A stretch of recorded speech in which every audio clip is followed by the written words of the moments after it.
Hoy tenemos la consecutividad del Evangelio de Mateo, en donde vamos a ver unos versículos que son un poquito extensos, pero como la palabra, llenos de sabiduría, llenos de conocimiento. Ojalá esto te motive a la práctica, mi hermano, de todo lo que se encuentra aquí. Son cosas hermosas. Inclusive hay algunos versículos dentro de esta porción que han sido mal interpretados, y vamos a pedirle a Dios que hoy nos dé la certeza y la seguridad de poderlos discernir bien, para poderlos aplicar bien, vivir tranquilos, ¿no? En base a esto que vamos a ver el día de hoy. Bien, mi hermano, pues vámonos a Mateo 12. Vamos a ver del capítulo 22, vamos a ver Mateo 12. Mateo capítulo 12. En algunas Biblias el subtítulo dice Jesús y Belcebú, en otros dice el pecado no perdonado, la blasfemia contra el Espíritu Santo. Trae algunos subtítulos diferentes según la versión de Biblia que ustedes tengan. El tema que le pusieron aquí se llama injurias al Espíritu Santo, ¿ok? Todo lleva una correlación con los versículos. La parte central de cada sermón no se debe pasar desapercibida. Son aproximadamente aquí son del 22 al 37, 22, 32 y 5 son 15 versículos, ¿no? Y de esos 15 versículos siempre hay una parte central que es lo que da en el sermón, la parte que nosotros debemos interesarnos en saber.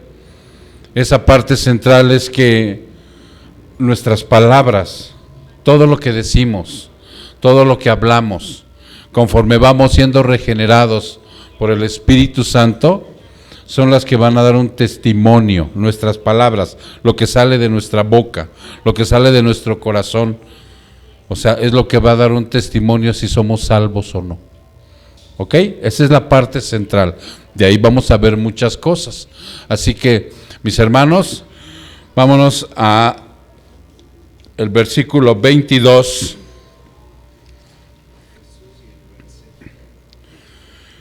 Y cito: un día le llevaron un endemoniado que estaba ciego y mudo, y Jesús lo sanó de modo que pudo ver y hablar.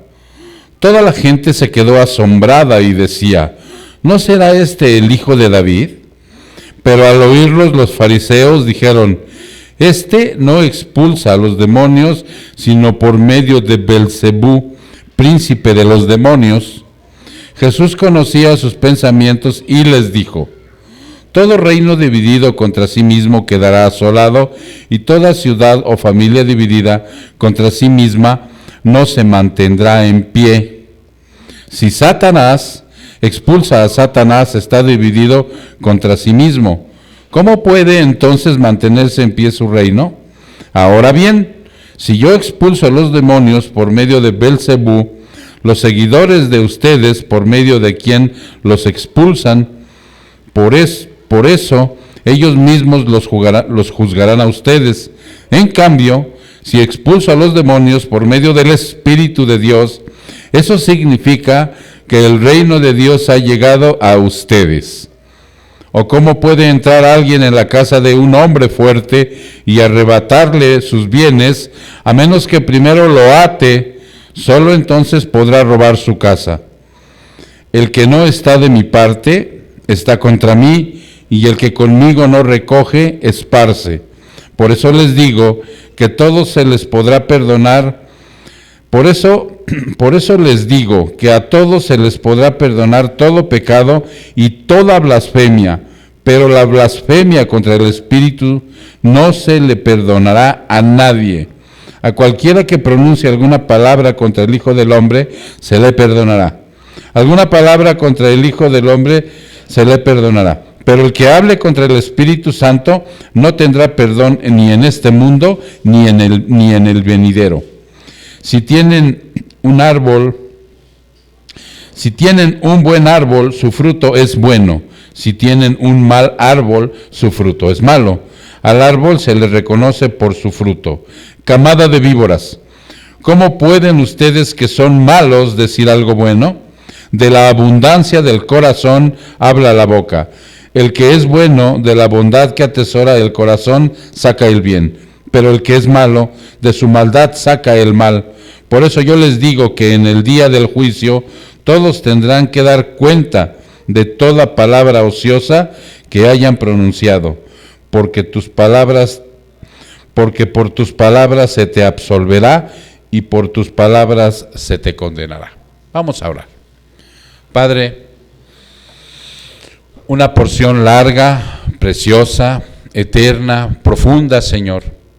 Permítenos, a través de tu Espíritu Santo, Señor, tener esa amplitud de nuestro propio espíritu para poder entender todo esto que está aquí plasmado, Señor, que viene de ti. Nunca ha sido trastocada esta palabra por un humano, sino que tú la has dado plena a tus hijos, Señor, a tu pueblo. Yo te pido, Padre, que en esta hora tú nos des la sencillez para poderla expresar, Señor, y que mis hermanos que están oyendo puedan ellos entenderla, Padre, para que puedan practicarla. Y de esa manera, en ese regocijo, Padre, hoy se vayan alimentados sustancialmente de lo que tú has preparado como una comida espiritual. Gracias, Señor. Honra y gloria sea para ti, en el precioso nombre de Jesús. Su pueblo dice, amén. Ok, ahora sí vamos a desempacar esto, hermanos, porque está un poquito largo. ¿Cuánto me quitó Pepe? 10 minutos. Ok, entonces dice aquí,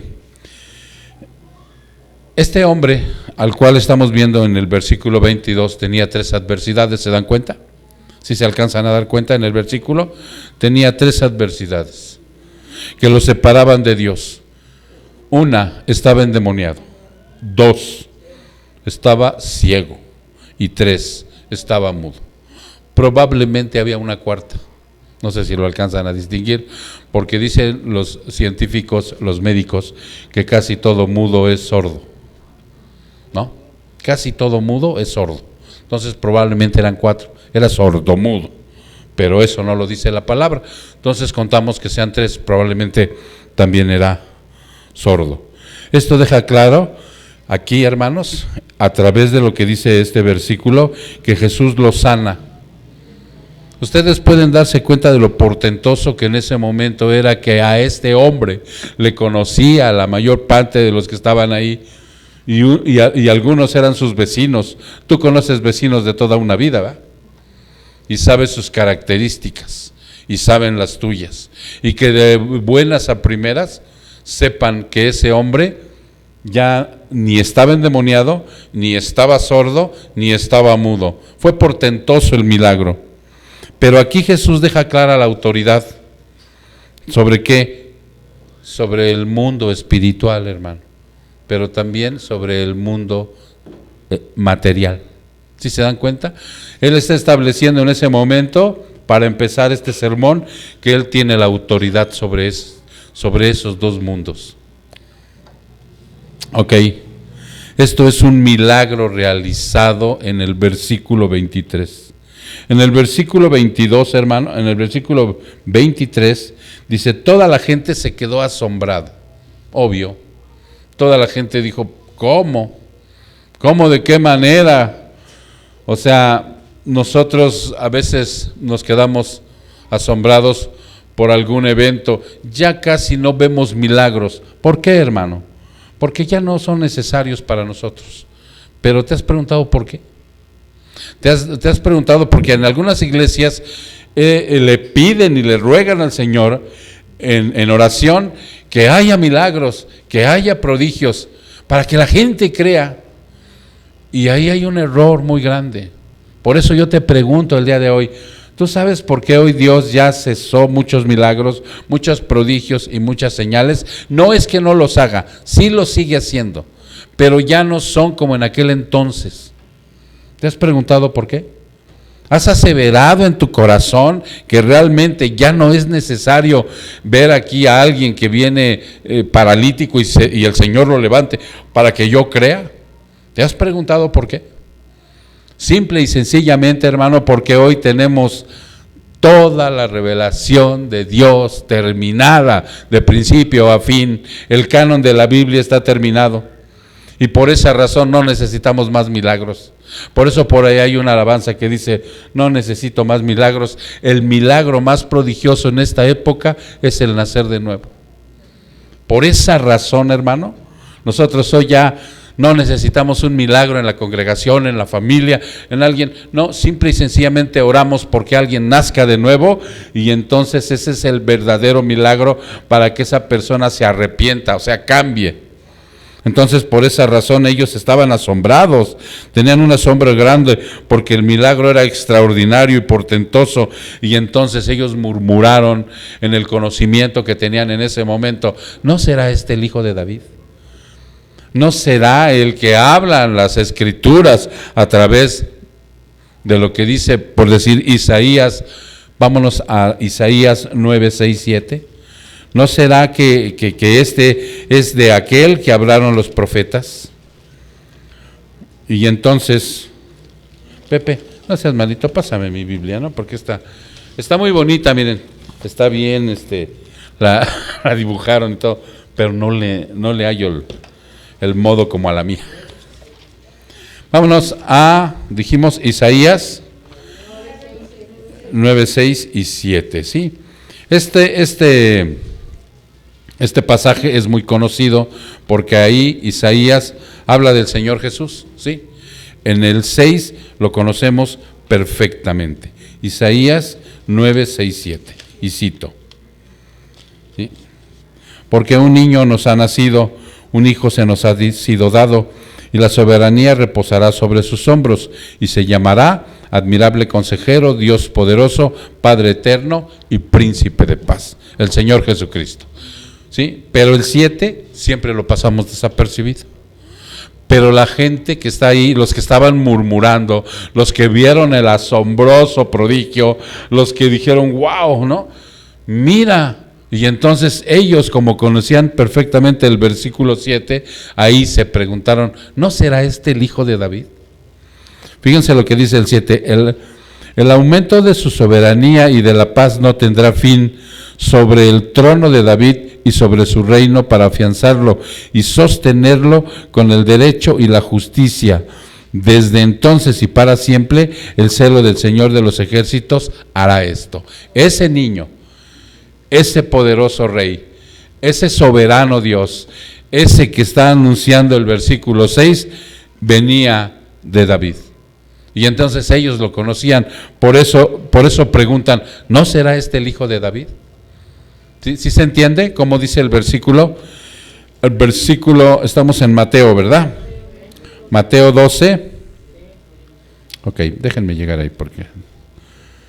Ok, Mateo 12, estábamos en Jesús y Belcebú. Ok, por eso decían, y todas las multitudes estaban asombradas y decían, ¿acaso no es este el hijo de David? Porque ellos conocían perfectamente la Escritura, hermano. Es por eso que Dios nos pide que estudiemos la palabra, para que cuando nosotros entendamos que hoy ya no necesitamos un milagro, porque la Biblia está terminada de principio a fin, la revelación está cerrado el canon. No tenemos ninguna necesidad de que Dios haga un milagro para creer. A hoy nosotros creemos porque nos hace nacer de nuevo, ¿cierto? Antes éramos incrédulos y de ahí vamos empezando a observar que esta injuria al Espíritu Santo parte de ahí. Pero ahorita la vamos a ver. ¿De qué? De la incredulidad. Ok. Aunque es larga la porción, hermano, es muy precioso, porque el reinado del Mesías no se limita a 1000 años. Muchos sabemos que va a haber un milenio, ¿recuerdan? Que va a llegar un momento en que va a haber un milenio aquí en la tierra. El reinado de Cristo va a ser aquí en la tierra. Ese hecho lo estamos esperando. ¿Cuándo va a ser esto, hermano?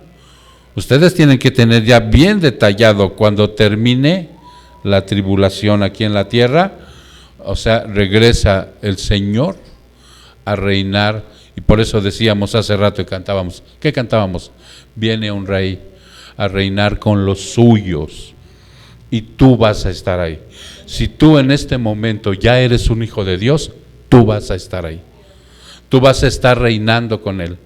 Vamos a estar, Él nos va a dar una responsabilidad.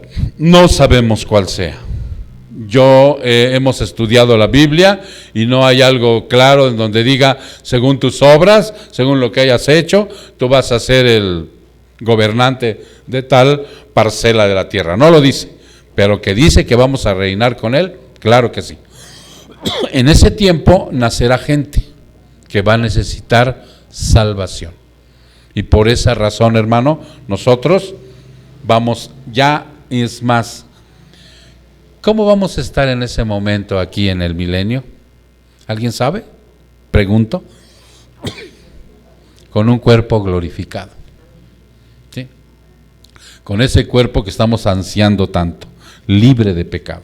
Y es algo hermoso, pero dice, el reinado del Mesías no se limita a 1000 años, puesto que no tiene límite.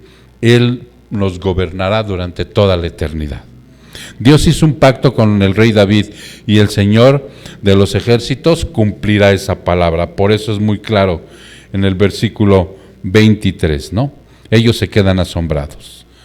En el verso 24 dice, pero cuando los fariseos lo oyeron, dijeron, este no expulsa a los demonios, sino por Belcebú, el príncipe de los demonios.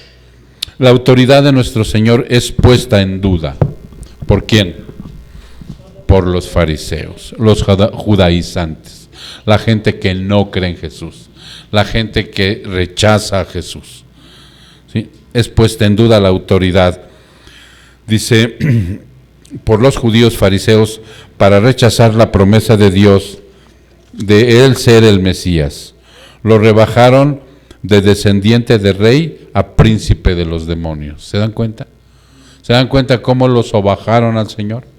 Por eso nosotros, hermano, no es un hábito que nosotros vengamos a la iglesia a hacer un canto y decir, pues no, o sea, como si fuera algo, porque no tenemos otra cosa que hacer. No sé si a ti te gusta llegar temprano, pero a mí sí. ¿No? Ay, pastor, pues usted vive aquí. Pero desde que estaba yo en la otra iglesia, o sea, porque me gustaba empezar la alabanza, porque me gustaba entrar en la adoración. ¿Sí? Y donde que allá era pentecostal. Ahorita vamos para allá, porque no se trata de emociones, se trata de adoración. ¿Sí? Está incluida la emoción, claro que sí, pero ya no es una emoción que esté desorbitada, sino es una emoción que está restaurada y que sientes la presencia del Señor y que ves el canto que está inmiscuida la palabra y te llena de gozo el saber que verdaderamente se está cantando las promesas que hoy cantamos, ¿no? Entonces, ante esta situación, a él lo rebajan a demonio. Ya en el capítulo 9 de Mateo ya lo habían acusado, ¿sí? Y entonces, mis hermanos, en el versículo 25 dice, y conociendo Jesús sus pensamientos, les dijo, todo reino dividido contra sí mismo es asolado, y toda ciudad o casa dividida contra sí mismo no se mantendrá en pie. De nuevo la incongruencia y lo ilógico de estos hombres. Ya habíamos visto anteriormente lo que es ser incongruente, ¿verdad? Lo que es ser ilógico. Bueno, estos hombres decían que él era el príncipe de los demonios, que por eso expulsaba a los otros demonios. Entonces, por eso ahí, si ustedes pueden ver, Jesús les está diciendo que hay una incongruencia de su parte. Para ir en contra del Señor Jesús era absurda, ya que aunque hay reinos, casas, ciudades que se autodestruyen, porque eso es realidad. Una casa donde vivíamos antes nosotros no estaba dividida. No había rencores, mentiras, falsedades, nos escondíamos las cosas unos con otros. A veces como hijos, yo me peleaba con mi papá y me iba con mi mamá. Y cuando me peleaba con mi mamá, me iba con mi papá. O sea, jugábamos ese tipo de situaciones por el pecado que teníamos, ¿no? Y también a las mamás, como les gustaba ponernos en contra del papá y viceversa.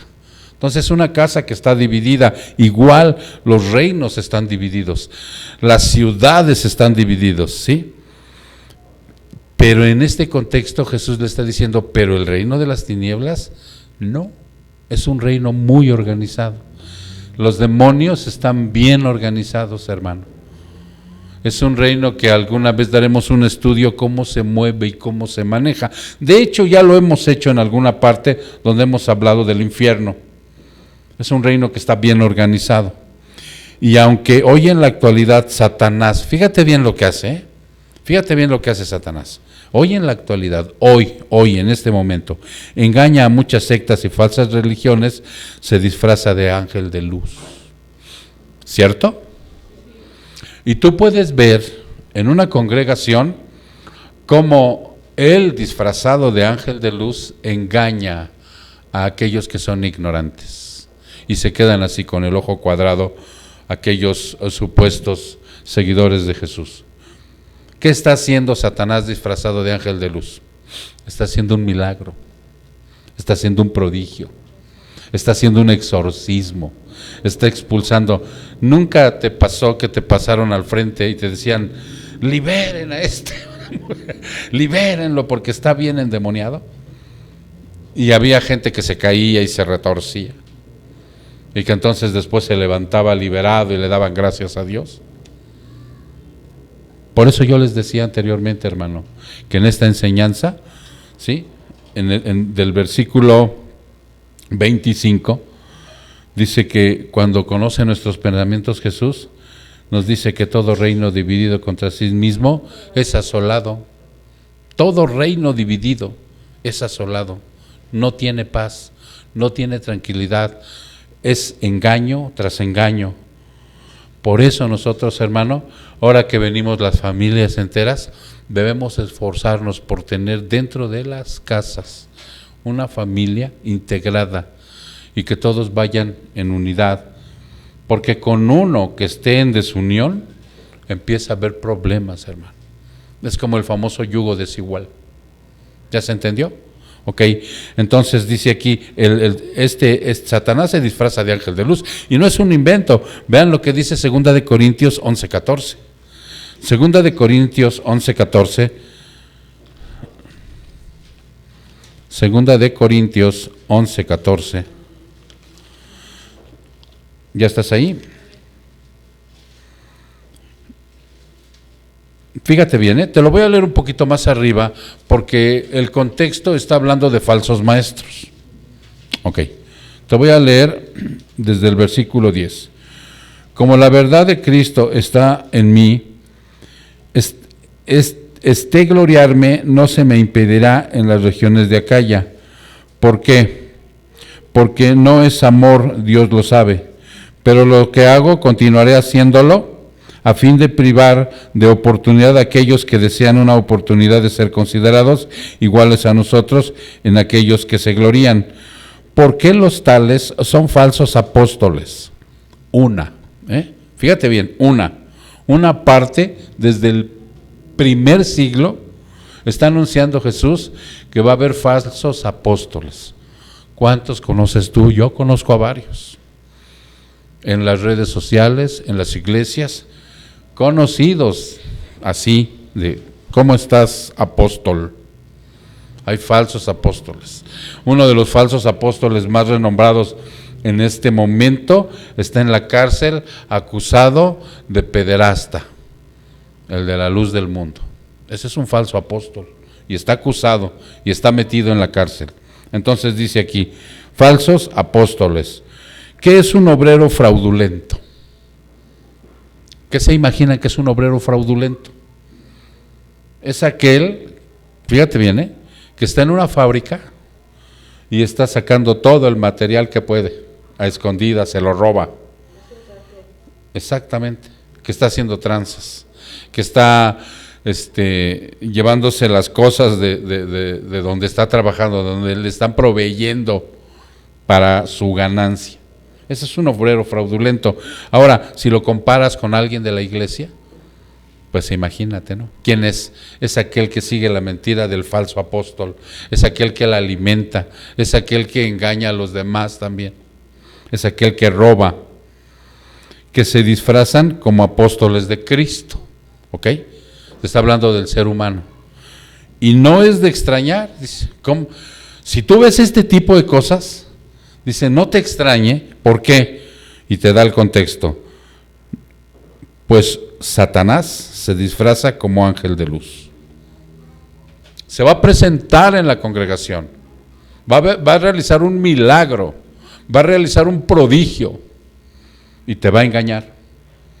¿Sí? Ok, dice, por tanto, no es de sorprender que sus servidores también se disfracen como servidores de justicia, cuyo fin será conforme a sus obras. No es de extrañarse, ahí están aparejados. Entonces, por esa situación, en la actualidad existe esto en las iglesias. Y es importante que tú lo conozcas, hermano, porque un día te vas de vacaciones, un día te vas de viaje, por X razón, o vas a ver a tu familia por otras latitudes y te metes a una iglesia en donde están realizando este tipo de actos. Mira, hermano, yo te sugiero que te levantes y te salgas de ahí. De verdad, hermano, de verdad, no puedes hacer otra cosa en ese momento. Nosotros denunciamos esto, pero si tú estás ahí, no te vayas con la finta si ves tus manos perladas de oro. Si ves que en ese momento alguien hizo un milagro y que digas, wow, ¿no? Y ahora, esto a veces ha traído problemas por lo que más adelante dice la palabra. Ellos decían que Jesús hacía milagros, prodigios por medio de Satanás. Hoy tú tienes la revelación completa. Porque a veces entra la duda, ay mamá, no estaré yo blasfemando en contra del Espíritu Santo y este prodigio sea verdaderamente de Dios. ¿Y qué dijimos hace rato? Acuérdense, porque es importante, el Señor ya no hace esto. ¿Sí lo puede hacer? Sí lo puede hacer, pero ya no es una norma del Señor hacer esto, porque ya está terminado el canon, ya pasó su periodo mesiánico, ya sabemos lo que hizo y lo que puede hacer. Y entonces, simple y sencillamente, cuando alguien dice, este domingo tenemos un culto de sanación, y va a haber milagros, y el Espíritu Santo se va a derramar, y empiezan a cantar las canciones del Espíritu Santo, ¿sí o no? Espíritu Santo, ven, baja. Y ahí está el Espíritu Santo según ellos, ¿no? Pero si lo acabamos de ver, por lo tanto no es de sorprender que sus servidores también se disfracen como servidores de justicia. Van a cantar de Dios, le van a hablar al Espíritu, le van a hablar a Cristo, ¿sí? Se van a ver muy angelicales, porque también se disfrazan de justicia como Satanás de ángel de luz. Satanás tiene ese poder. ¿Y por qué hace esto Satanás? ¿Por qué lo hace? Porque Dios se lo permite, hermano. Dios se lo permite porque aquellos que rechazan la verdad serán engañados con la mentira. Dice el Señor, ¿no quieren creer en la verdad? Pues entonces sean engañados con la mentira. Por eso las casas están desoladas, aquellos que no creen en la verdad. Están divididas, viven en pugna, viven con engaños, se esconden las cosas. ¿Cómo me choca a mí eso? Digo, yo lo vi en el pasado, ¿no? De que tú tengas que llegar a una casa y te digan a alguien, no hables de esto, o se vaya a enterar la otra persona. No, mejor no voy. ¿No? Ok. Entonces dice aquí, se disfraza de ángel de luz. En ese papel finge echar un demonio, ¿sí? En ese papel los servidores van a hacer exorcismos y van a ver a un tipo retorcerse y de repente ser liberado. Esto es un engaño. No va a echar ningún demonio, es un engaño. Ustedes conocen las enfermedades hoy actualmente mentales, ¿cierto? son muy parecidas a un endemoniado. Y muchas ocasiones puede ser que el demonio se aproveche de esas enfermedades para poderse ir para adentro, pero no es una regla, hermano. Si hay endemoniados en la actualidad, sí, también los hay, pero también ya es muy poco probable. Se necesitaría andar metido realmente en esos lugares en donde son como los santeros y tipo de esas cosas, ¿no? Entonces, bien, mi hermano. Ahora, ¿cómo sabemos hoy en la actualidad que una persona si está endemoniada, puede salir un demonio de ella o de él? Ya se los he comentado otra vez, pero hace alusión a este texto. ¿Cómo podemos tener la seguridad? Primero que nada, debemos descartar la idea de llevarlo con un exorcista. Ya no. Pero hay sospecha de que por ahí pudiera haber algo, ¿no? ¿Qué tendríamos que hacer? Lo que se tiene que hacer es orar por esa persona, para que esa persona, Dios tenga misericordia de ella o de él y sea nacido de nuevo. Y cuando es nacido de nuevo, dice 2 de Corintios, vayan a 2 de Corintios ahí, ahora regresen tantito al 3:17, dice, ahora bien, el Señor es el Espíritu, y donde está el Espíritu del Señor, ¿qué hay? Así es. El Señor, naces de nuevo, pone el Espíritu Santo y saca todo lo que está ahí. Ya no se necesita exorcismo. Pero en muchas ocasiones tú te vas a encontrar, hermano, en las páginas de los periódicos, en los anuncios de la radio, inclusive de la televisión, también por ahí de madrugada, que hay lugares donde te pueden hacer una liberación. Y no te quede la menor duda que vas a ser engañado, que vas a ser timado por el ángel de luz y por sus servidores disfrazados de justicia. Servidores disfrazados de justicia.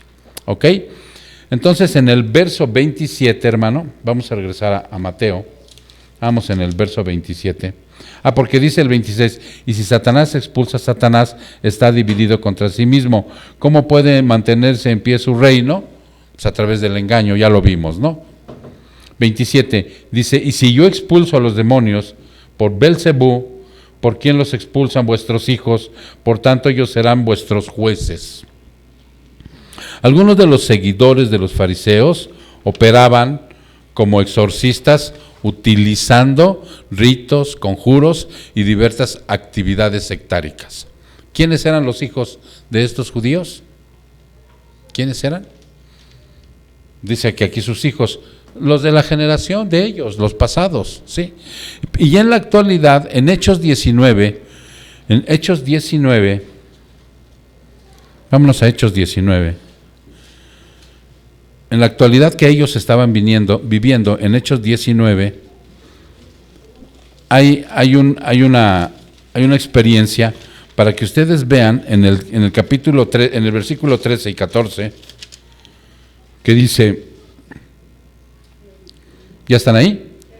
Pero también algunos de los judíos exorcistas, ambulantes, trataron de invocar el nombre del Señor Jesús sobre los que tenían espíritus malos, diciendo, os ordeno por Jesús a quien Pablo predica.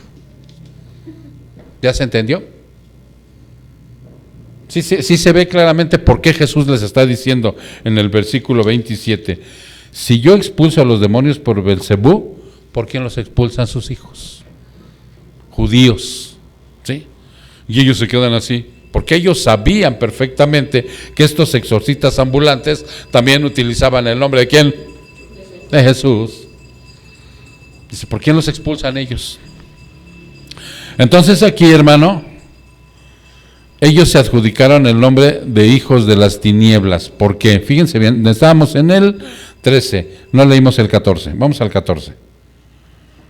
Y 7 hijos de un tal Exeba, uno de los principales sacerdotes judíos, eran los que hacían esto. Estos hombres, cuando fueron a expulsar a los demonios que estaban en ese hombre los golpearon. Y los demonios le dijeron a estos hombres, conocemos a Pablo y a Jesús, pero a ustedes no. Entonces, por esa razón, Jesús les está diciendo, qué incongruentes son. ¿Cómo me llaman a mí? O sea, que yo expulso O sea, están rechazando la verdad. Por eso ellos se adjudicaron el nombre de hijos de las tinieblas, los judíos. En el verso 28, hermano, en el verso 28 dice, pero si yo expulso a los demonios por el Espíritu de Dios, entonces el reino de Dios ha llegado a vosotros. Les dice, yo no expulso por los demonios, yo los expulso por el Espíritu Santo. Y si yo los expulso por el Espíritu Santo, el reino de Dios ya está aquí. Ya ha llegado. Una vez aclarado por nuestro Señor las calumnias de los fariseos, el único poder utilizado en estas cosas era por medio del Espíritu de Dios. Y aquí volvemos a caer en la cuenta para reafirmar que Jesús, hombre, con el poder del Espíritu Santo, era el que realizaba estos prodigios. ¿Estamos de acuerdo? Porque lo está haciendo por medio del Espíritu de Dios. No rechazaban a Cristo por evidencias, porque las evidencias las tenían ahí. Se las estaba mostrando Jesús a través de los prodigios, a través de sus equivocaciones y sus incongruencias, se las estaba probando. Acababan de ver a un hombre sanado. No rechazaban a Cristo por evidencias. Evidencias tenían, hermano. ¿Cuántas evidencias te ha dado Dios a ti de su existencia? Y no milagrosas, sino tangibles en tu vida. ¿Cuántas evidencias te ha dado? Te ha dicho, eres su hijo, te ha levantado, te ha transformado, te ha dado la palabra, te ha dado una familia, te ha dado todo el Señor. ¿Cuántas evidencias más quieres? Solamente te falta el milagro, ¿no? De que veas a alguien sanado, ¿no? Mas sin embargo, estos tenían todas las evidencias, igual que nosotros tenemos las evidencias diario de su poder, de su amor, de su misericordia, de sus bondades. Pero ellos no lo rechazaban por evidencias, sino ¿por qué creen que lo rechazaban? Por ciegos, por ceguera. Los rechazaban por ceguera. El reino de Dios ha llegado a ustedes, les dijo, el reino de Dios ya llegó a ustedes. En ese reino todo creyente empieza a vivir en el momento en que recibe a Cristo. ¿Sí se entiende? En el momento que tú ya eres creyente, el reino de Dios ya llegó a ti. Ya está presente contigo. Ya por donde quiera que tú caminas, transitas, vas y vienes, a pesar de la imperfección que todavía tenemos, que nos juega malas pasadas. ¿No es verdad que nos juega malas pasadas la imperfección? ¿No es verdad que a veces dudamos? Lo que les decía yo el otro día en el discipulado, que les pregunté, ¿ya no hay duda en nosotros de Dios? Y muchos contestaron así, no. Sí tenemos dudas, sí tenemos miedos, sí tenemos sinsabores. A veces como que no arrancamos. Aún y a pesar de todo eso, el reino de Dios está con nosotros y nos reponemos, ¿no? Ahora que viene lo de, ya se confirmó lo de mi operación, la verdad tengo miedo, ¿la verdad? Hace rato me dijo Jesús, mañana que te vas a hacer los estudios o no sé qué día vayas, de una vez deja escrito algo. O sea que María Esther se vaya a manchar con lo de la casa y... ¿no? Y tengo que hacer un papelito por ahí, o sea, si hay temor, pues claro. Porque según, pues son cosas de la imperfección, hermano, ¿no? Pero siempre está la voz de Dios a través de mis hermanos que te dicen, confía, escucha tus palabras, tú le has dicho, tú has hecho, tú has predicado. Yo, sí, pero en ese momento como ser humano yo también quiero un consuelo, ¿cierto? Entonces, no importa. Pero yo estoy seguro que ese reino, todo creyente empieza a vivirlo desde el momento en que recibe a Cristo. Desde el momento que Cristo está en él, el reino de los cielos ha llegado. Colosenses 1:13. Colosenses 1:13.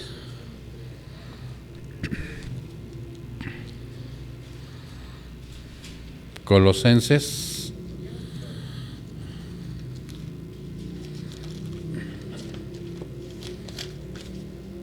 Y cito, porque Él nos libró del dominio de las tinieblas y nos trasladó al reino de su Hijo amado.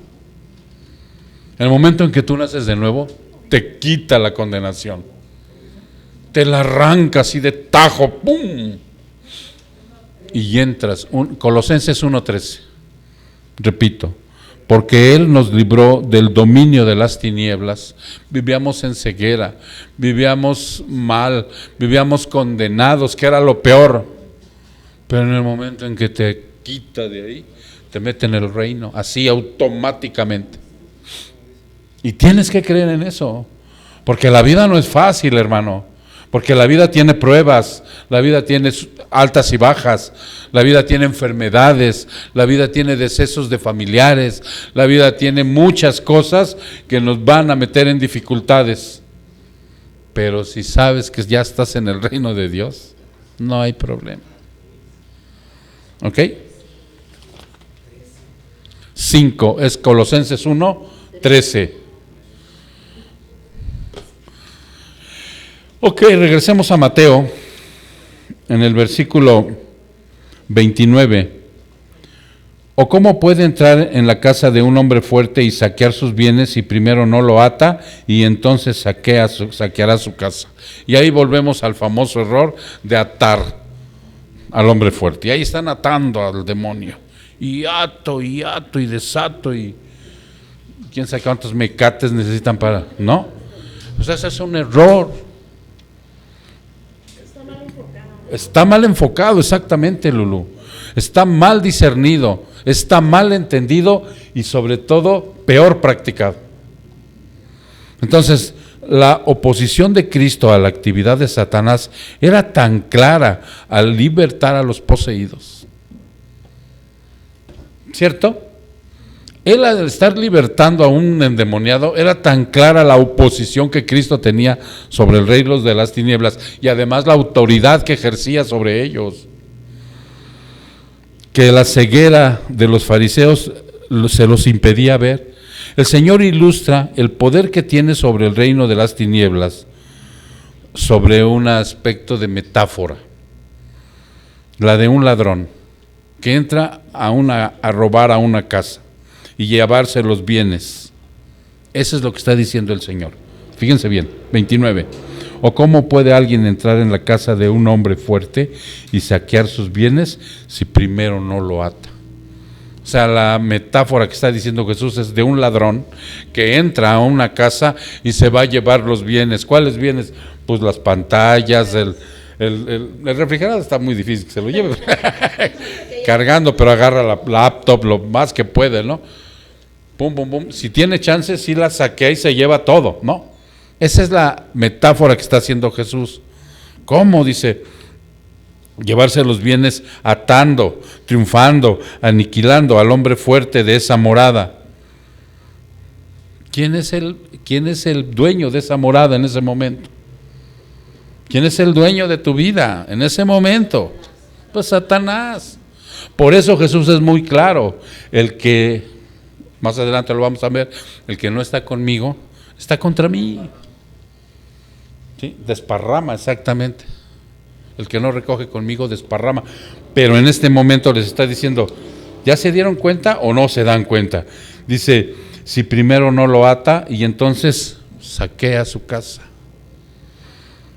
Dice, atando, triunfando y aniquilando. O sea, atando se refiere a que Él lo venció en el Calvario, lo que cantábamos hace rato, en el Calvario venció.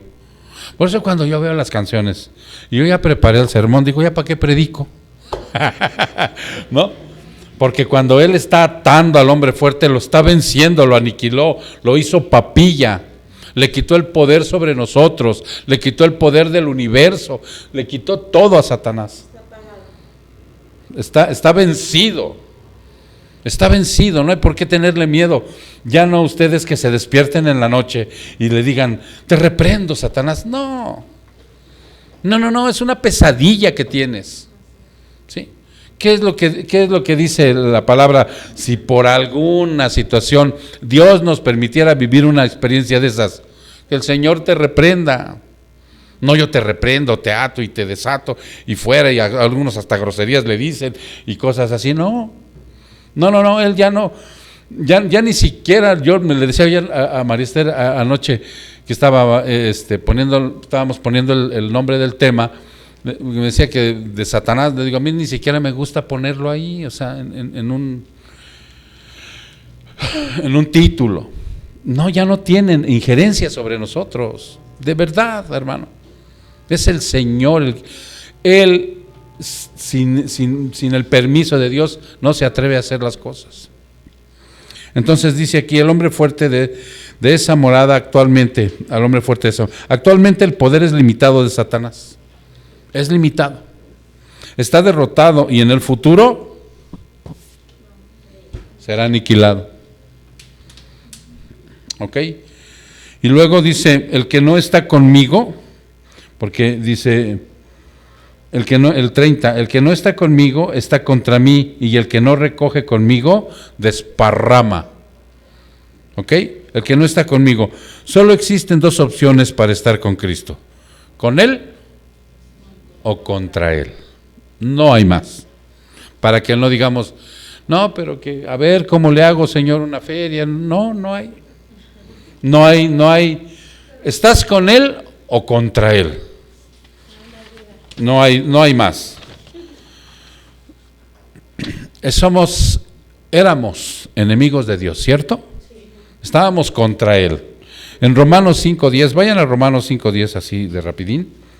Vayan a Romanos 5:10 para que ustedes constaten ahí en Romanos 5:10 que inclusive dice ahí, porque si cuando éramos enemigos, fíjate, aún y a pesar de que éramos enemigos, dice aquí, fuimos reconciliados con Dios por la muerte de su Hijo, mucho más habiendo sido reconciliados, seremos salvos por su vida. No hay problema. ¿Sí? Entonces, no podemos estar en contra de Cristo. Tenemos que estar a favor de Él. ¿Cómo es estar a favor de Él? Todos los benditos días buscando hacer su voluntad. Sí vamos a equivocarnos, sí, errores, y lo que les decía yo hace rato. Pero de ahí, entonces, como esto es el preámbulo, este versículo 30 es el preámbulo para entrar directamente al versículo 31, en donde hay un pecado que no será perdonado. Porque nosotros, no sé si ustedes se ponen a pensar cuando ven esto, que Jesús murió, ¿por qué? Por nuestros pecados. Y todo mi pecado es perdonado, ¿cierto? Pero dice que hay uno que no. Hay uno que no. Entonces por eso da este preámbulo, dice, tú tienes que estar con Dios, porque si estás en contra de Él estás condenado. Tienes que estar con Él, no hay de otra. Es el preámbulo de la palabra. Tú recoges y recoges bien, pero si no estás con Él, todo lo que recoges, mira, se va a ir. De aquí se va a escapar, se va a desparramar, se va a esparcir, se va a evaporar, no va a dar fruto. Entonces, por eso es el preámbulo, porque dice el 31, por eso os digo que todo pecado y blasfemia será perdonado a los hombres, pero la blasfemia contra el Espíritu no será perdonada. Y a cualquiera que diga una palabra contra el Hijo del Hombre se le perdonará, pero el que hable contra el Espíritu Santo no se le perdonará, ni en este siglo ni en el venidero. Este siglo es esta vida. El siglo venidero, ¿cuál es? La eternidad. La eternidad. Tenemos esta vida ahorita, pero vamos rumbo a la eternidad. Yo, en lugar de tener miedo, estaría yo contento, que es una oportunidad para que yo me muera. que se le pase esta cosa, ¿cómo se llama lo que te ponen? La anestesia. Y ya no te voy a fregar con lo de la médica. ¿No? En lugar de estar yo triste, tendría yo que estar contento, ¿no? Diciendo, ay, ojalá, ¿no? Pero por lo que ya se sabe, hermanos, porque este siglo y es esta vida. ¿Y qué dice la palabra? Vivir es Cristo. No, vivir es Cristo.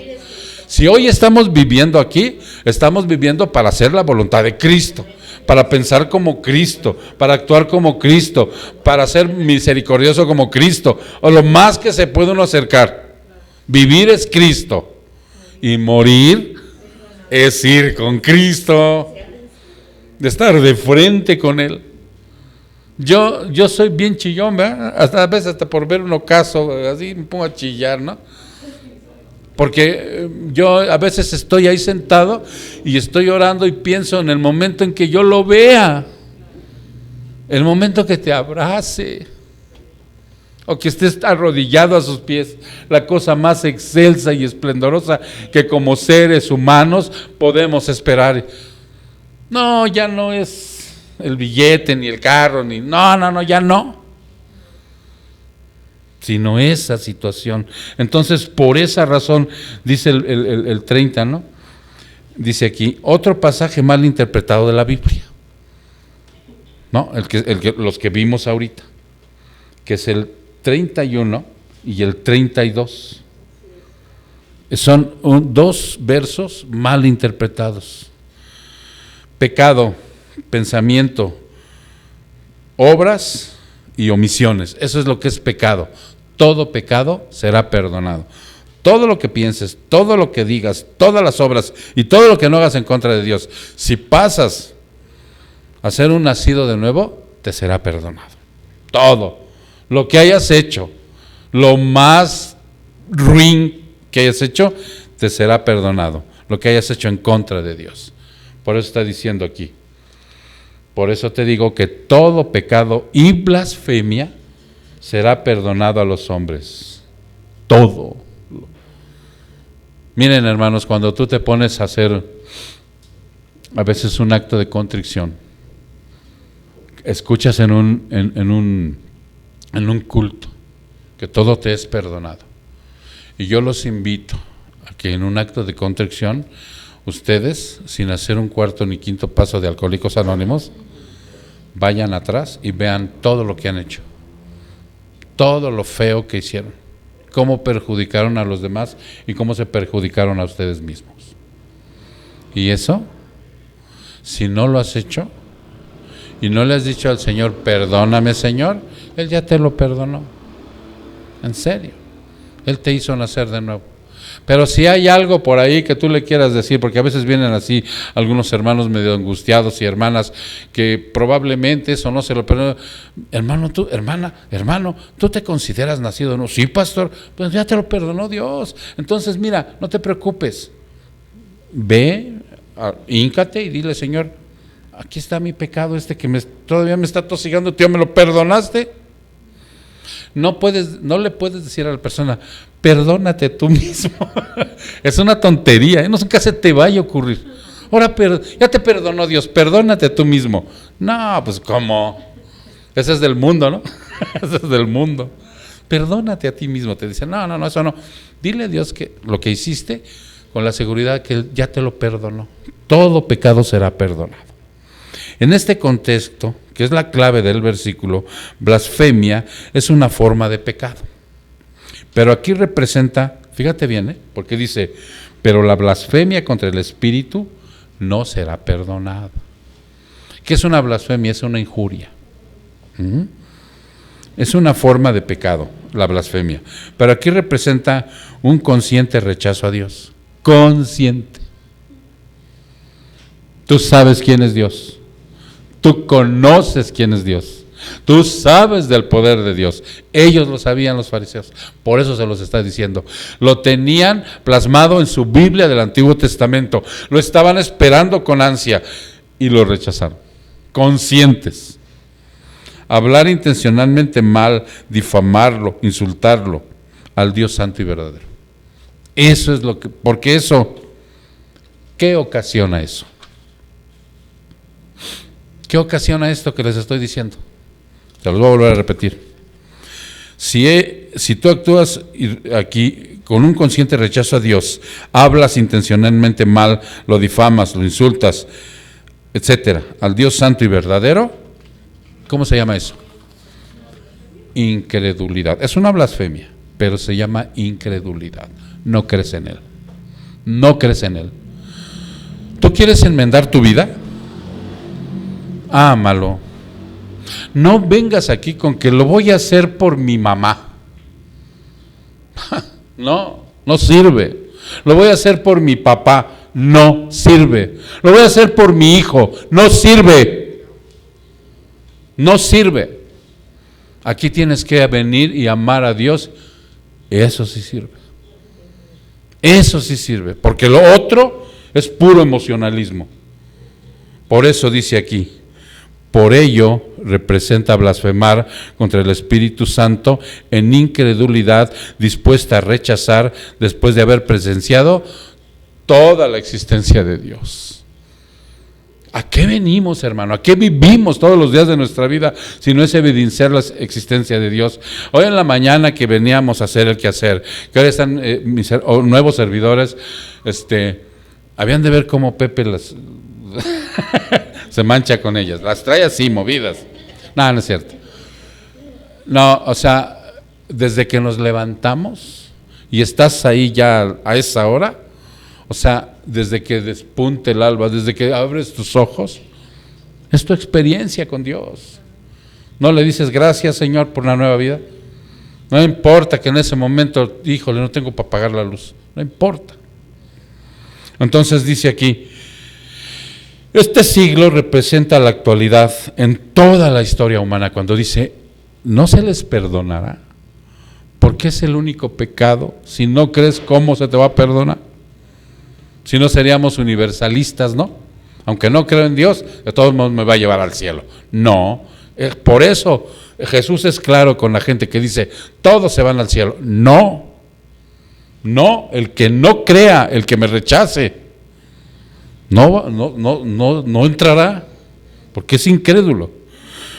Entonces dice aquí, este siglo representa la actualidad de toda la historia humana, y el otro siglo venidero es la eternidad. Y entonces, por eso dice, no se les perdonará ni aquí, ni en la eternidad. Toda la eternidad están fuera de él. El verso 33, hermano, dice, o haced bueno el árbol, y bueno su fruto, o haced malo el árbol, y malo su fruto, porque por el fruto se conoce al árbol. Aquí Cristo no se está refiriendo a nosotros, Cristo se está refiriendo a Él. Les está diciendo a los fariseos, miren, Jesús aplica la parábola para sí mismo y les dice a los fariseos, ustedes deben escoger una posición con respecto a mí, como te lo está ofreciendo a ti ahorita. Tú no puedes creer en Cristo. Tú no puedes creer en Cristo y ser ambivalente, en decir, no, como dicen los demás, pues al cabo es el mismo, y hacer lo contrario a lo que pide Cristo. No, dice, deben escoger una posición con respecto a mí. Si soy bueno, no puedo hacer cosas malas, entiéndanlo. Si soy malo, no puedo hacer cosas buenas. Por eso les pone el ejemplo del árbol. ¿Cómo? Vean ustedes. Entonces, por eso les dice en el verso 38, no estamos en el verso 33, perdón. Vean mis obras, vean lo que yo hice, vean lo que estoy haciendo. Al árbol por el fruto lo vas a conocer. Tú conoces a tu gente y conoces creo que más sus atributos, ¿no? ¿Cómo se llama lo contrario del atributo? Sus defectos, ¿no? Su pecado. Pero también conoces que ama a Dios, porque ahí está la imperfección. Pero si lo conoces verdaderamente como es en el fruto, sabrás que es un hijo de Dios. No, sabes que tiene sus momentos. Ok, entonces dice aquí, verso 34 estábamos, ¿verdad? Entonces dice, en el verso 34, camada de víboras, les dice. ¿Ustedes saben lo que es una camada de víboras? Porque a veces me da risa que mencionan a alguien de la generación de nosotros, no, de tu camada. No, fíjate lo que estás diciendo, cría en un solo parto de los animales. Esa es una camada. O sea, un conjunto de lo que va a parir un animal. Esa es una camada, ¿no? ¿Nosotros qué somos? Si refiriéndonos a nosotros, generación, ¿no? Digas de tu generación, no digas de tu camada, ¿no? Por eso les dice a ellos, camada de víboras. Quien predica falsedad o practica la inmoralidad del pecado, se ofenden cuando se les pone al descubierto, cuando callamos y somos cómplices. Porque les dice, ¿cómo podéis hablar cosas buenas siendo malos? Porque de la abundancia del corazón habla la boca. Quien predica falsedad o practican la inmoralidad del pecado, se ofenden cuando se les pone al descubierto, ¿cierto? Aquí cuando denunciamos a alguien que está, como hace rato decía, no sé si lo mencionó Pepe o no sé quién, que hablaban, no, en el video, que la gente que predica prosperidad y la gente que predica todo esto, están predicando falsedades. Y los tenemos que poner al descubierto. Pero si callamos, somos cómplices. A veces te dice alguien, que los juzgue Dios, pero a ti te manda a desenmascarar las obras infructuosas de Satanás. La total depravación del hombre hace posible que siendo malos no podamos hacer cosas buenas. ¿Cierto? Y eso es para todos, ¿eh? La total depravación del ser humano, ¿en qué momento se da en el ser humano? ¿En qué momento? ¿Desde que naces? No en toda la vida, desde que naces. Pero cuando Cristo llega y te hace nacer de nuevo, entonces ya te quita la total depravación y nomás te deja la imperfección. Pero ya lo depravado se te tiene que ir quitando. Ya no puedes ser el mismo depravado que como el que naciste. Entonces por eso, de la abundancia del corazón habla la boca. En la Biblia el corazón es un representativo del asentamiento de los pensamientos y la voluntad aquí. Cuando nosotros hablamos del corazón, está aquí. Aquí se asienta el corazón, aquí se asienta el pensamiento y la voluntad. ¿Y las emociones dónde tendrían asentamiento? En el estómago. En el estómago, hermano. No dicen, esto es bien visceral. ¿No es cierto que cuando te cae gordo alguien no te retuercen las tripas? y de veras, o sea, las emociones en los intestinos. Porque mira, fíjate lo que dice Cantares 5:4. Ese sí está en tu Biblia, ¿eh? Que como casi no lo tocamos, el Cantar de los Cantares, no sabes ni dónde está, ¿no? Pero sí está en tu Biblia. Cantar de los Cantares 5:4. Ay, mamá, ya me ganó el tiempo. 5:4. Dice, mi amado metió su mano por la abertura de la puerta y se estremecieron por él mis entrañas. Cuando estás enamorado, ¿cómo se sienten los pajaritos aquí? Por eso en las emociones, ¿sí? Entonces, pero el corazón son los pensamientos y la voluntad, hermano. Por eso lo que hay en tus pensamientos, o sea, es lo que expresa tu boca. Y ten cuidado, porque de repente cuando andas, ¿no? ¿Qué dices? Cuando se te sale la palabrota, ¿qué hay en tu corazón? Eso. Cuando se te sale la blasfemia, eso hay en tu corazón. Cuando se te sale la maledicencia, eso está en tu corazón. Y eso por eso les decía yo hace rato, se tiene que ir corrigiendo. No podemos ser los depravados de antes. Tenemos que, no por hipocresía, porque hay gente que puede ser hipócrita y hablar bonito. Hermanito, Dios te bendiga. Dios le bendiga, hermano. Dios le bendiga, hermano. Por hipocresía. Cristo lo sabe. El corazón es el carácter de las personas. Cuando una persona habla, reproduce lo que hay en sus pensamientos. Pero tienes que ser muy honesto, muy sincero, que realmente salga de tu corazón lo que realmente estás pensando y hablando. No por quedar bien, no por estar con los hermanos, no por estar con el patrón, no por estar con el pastor, no por estar con el apóstol, no, sino porque sabes que está Dios viéndote. Ay, mamá. Están, ¿ok? Verso 35, vámonos. El hombre bueno de su buen tesoro saca cosas buenas, y el hombre malo de su mal tesoro saca cosas malas. El hombre es como un almacén donde guarda y atesora pensamientos, ambiciones, deseos, amor, actitudes, lealtades, odios, groserías, maldiciones, chismes, etcétera. El Señor pide que nuestro corazón madure en la calidad de la santidad para que se exprese sin hipocresías lo bueno. En nuestro corazón, que es el carácter, está todo esto. Y lo atesora el hombre, lo guarda. Pensamientos, ambiciones, deseos, amor, actitudes, lealtades, odios, groserías, maledicencias, chismes, etcétera, etcétera. Es un almacén. El Señor pide que nuestro corazón madure en la calidad de la santidad para que se exprese sin hipocresías lo bueno. Cuando llegue alguien hacia ti, que realmente él siente esa persona, que te diga, ay, qué padre se siente estar contigo. ¿Y tú qué vas a pensar? Ay, qué buena calidad tengo de ser humano. No, es la presencia de Dios que está en ti y de estar realmente el Espíritu Santo aflorando a través de ti. Ok, versículo 36. Y os digo que toda palabra vana que hablen los hombres darán cuenta de ella en el día del juicio. 37. Porque por tu palabra serás justificado y por tu palabra serás condenado. Ok, aquí muchos piensan que las palabras te van a condenar o las palabras te van a salvar. No, en ese contexto no. ¿Qué salva? Cristo.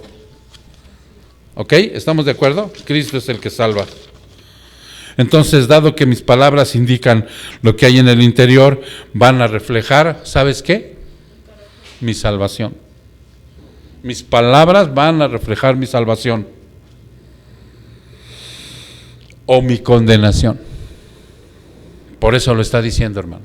No porque la palabrería, todo lo que tú digas en este mundo, o sea, ya después de haber nacido de nuevo, es lo que va a reflejar. Es un testimonio.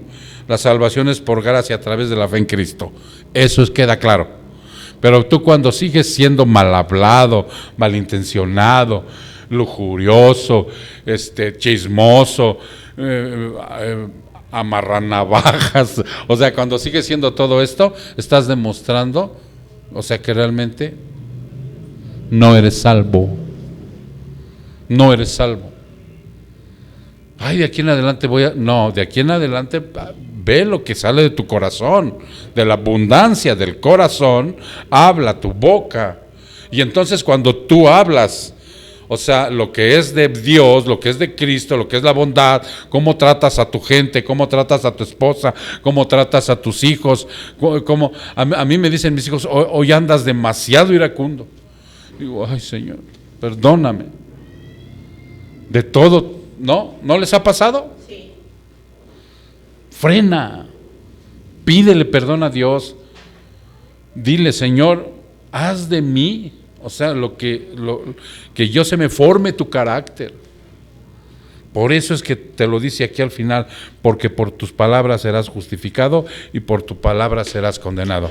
Yo le pedí a uno de mis hermanos que es así como científico aquí en la congregación, no os voy a decir quién es, porque si no, luego van a andar hablándole al Pepe Toño, aunque le gusta eso de la cuántica y todo ese rollo, porque hay un estudio, no sé si tengas ahí, María Esther, mi teléfono, hay un estudio, háblanos en las fotos, hay un estudio que hace la ciencia del sonido de las palabras. Todo lo que estoy hablando ahorita, todo lo que has hablado tú, dice que no se pierde.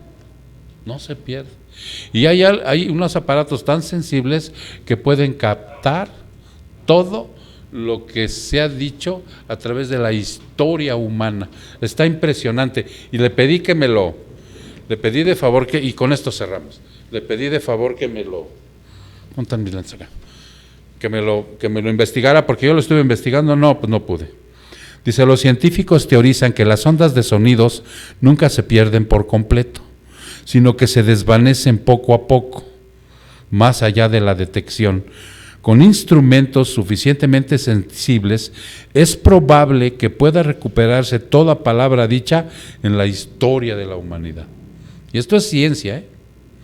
Cuanto más cierto puede ser que los registros infalibles de Dios toda palabra y toda obra de la humanidad estén perfectamente preservadas para ser usadas como la prueba en el juicio venidero.